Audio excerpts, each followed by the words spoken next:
Hey guys, my name is Moses, and I wanted to spend a few minutes with you guys, just what I read recently and what I've learned from the book of Exodus.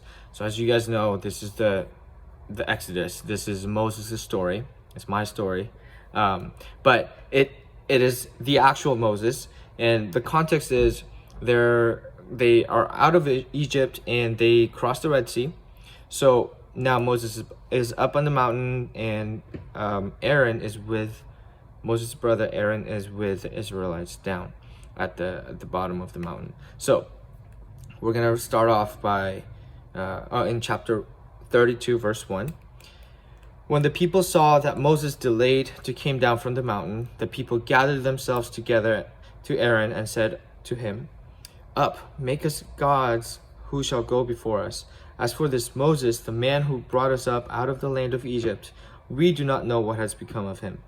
So Aaron said to them, "Take of the rings of gold that are in the ears of your wives, your sons, and your daughters, and bring them to me." So all the people took off the rings of gold that were in their ears and brought them to Aaron. And he received the gold from their hand and fashioned it with a graving tool and made a golden calf. And they said, "These are your gods, O Israel, who brought you up out of the land of Egypt." When Aaron saw this, he built an altar before it. And Aaron made a proclamation and said, "Tomorrow shall be a feast to the Lord." And they rose up early the next day and offered burnt offerings and brought peace offerings. And the people sat down to eat and drink and rose up to play. So that's where we leave off. And I want to focus on Aaron for today. So because we're, given a lot of things in life. For one thing, it's like we're given a lot of leadership and commitment, and the choices that we make affect us, but also other people. So to the Israelites, they saw Aaron as a leader figure, and because Moses wasn't there, who was, I guess, the number one, makes sense, right? He brought the whole Israelites out of Egypt, but because he wasn't present at that time, they looked to Aaron for leadership.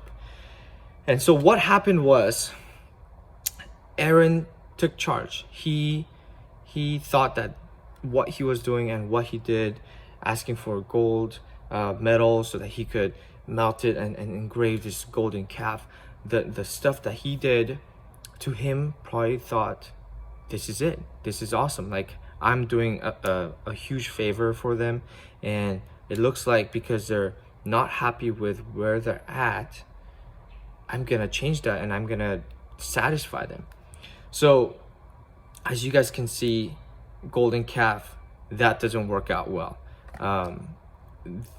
Later in the story, the next verse, in verse 7, and the Lord said to them, "Go down, for your people who you brought up out of the land of Egypt have corrupted themselves." So we can see that even if you're given that position of leadership, you could be choosing to go the wrong way. And I personally have, made many choices, many decisions that affected my life, but also my surrounding people, people that are surrounding me. And part of that is making the right choices.